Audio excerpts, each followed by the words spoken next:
É, e esperamos o bem de todos, a felicidade geral da nação. Lembra daquilo, né? Se é pelo bem de todos, a felicidade geral da nação, não existe bem de todos e a felicidade geral da nação para a gente ser feliz. Se a gente esperar esse dia, a gente nunca vai conseguir ser feliz. E aí a Joana de Ângeles, também lá no Homem Integral, sobre o autodescobrimento, ela vai trazer uma linda imagem sobre o autodescobrimento, que ela fala que o autodescobrimento se assemelha ao parto, porque o parto ele gera duas coisas: dor e beleza, dor e vida. Então, autodescobrir-se, apesar de ser algo muito bonito, é algo também que traz dor para a gente, porque a gente precisa deixar muitas coisas para trás, né? Reaprender a fazer o passo, né? E ela fala que é preciso coragem para libertar-se. Eu gosto muito da imagem que é simples, mas que parece simples, mas que de simples não é nada, que é a imagem da lagarta se transformando em borboleta, né? É tão bonito, porque ela é uma metamorfose e só ela pode sair do casulo. Se a gente tenta libertá-la, a gente pode, inclusive, matar a borboleta. Assim como o broto da semente, né? Ele precisa romper, abrir a semente, machucar a semente para gerar vida, não é isso? E o Jung, falando de persona e lado sombra, ele chama a atenção, né? Que eu vou falar com as minhas palavras, que o lado sombra não pode ser jogado para baixo do tapete, né? Ele precisa ser aceito, acolhido. Lembra lá da história do André Luiz? Que quando ele aceita os erros que ele teve, que ele cometeu, é, na verdade, uma libertação para ele. E ele pode seguir adiante, né? Quando ele acolhe, aceita esse lado sombra, ele pode prosseguir. E como eu gosto muito de falar de filme e de histórias, quem já viu o filme ou já conhece a história da Malévola, é um pouco disso, né? Ela passa pela traição, pela rejeição, e ela não consegue lidar com aquilo. E ela se torna o quê?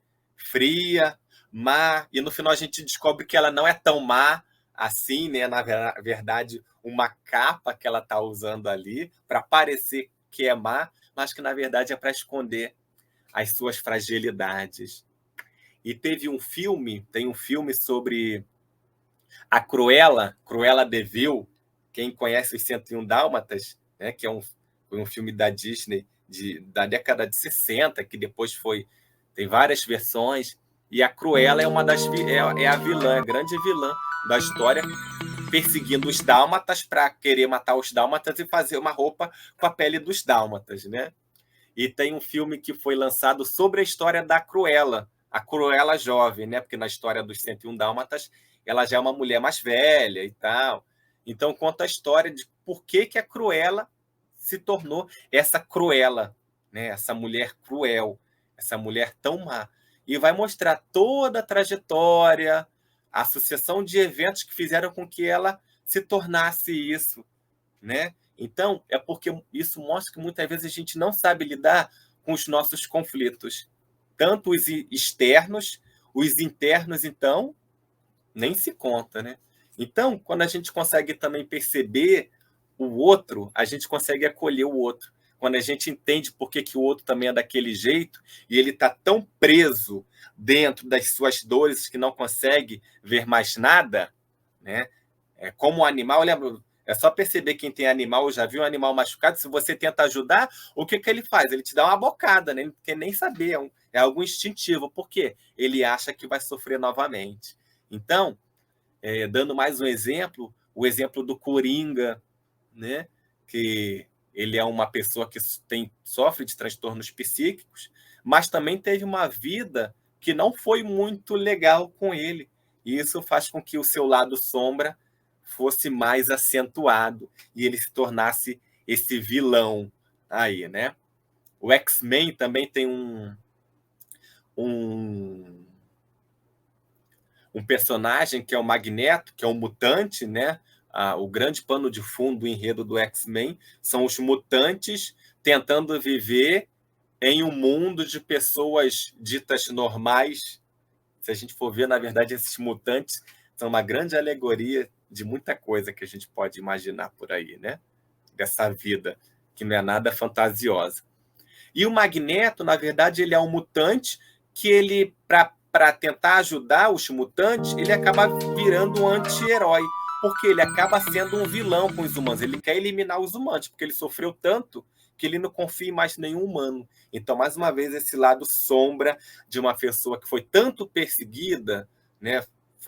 Já maltrataram tanto essa pessoa que ele não conseguia mais lidar com o outro. Só conseguia lidar com o outro se fosse por meio da violência. E aí é o que Joana de Ângeles chama de autodescobrimento, o que o Jung chama de autoconhecimento, de processo de individuação, né? Esses personagens são pessoas que não pararam para refletir sobre a sua vida, muitas vezes porque não tiveram a oportunidade, né?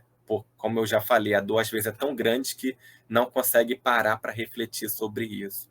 Então, e todos esses personagens que são arquétipos de vilões, né? Na verdade, será que se eles são vilões, nós somos o quê? Bonzinhos? Que somos maltratados pelos vilões? Que a gente tem a mania de dividir, né? O mundo entre eu e o não eu. O não eu geralmente são os maus e o eu são os bons, né? Eu faço sempre parte do grupo dos bons. Não sei se é assim com você, mas comigo é.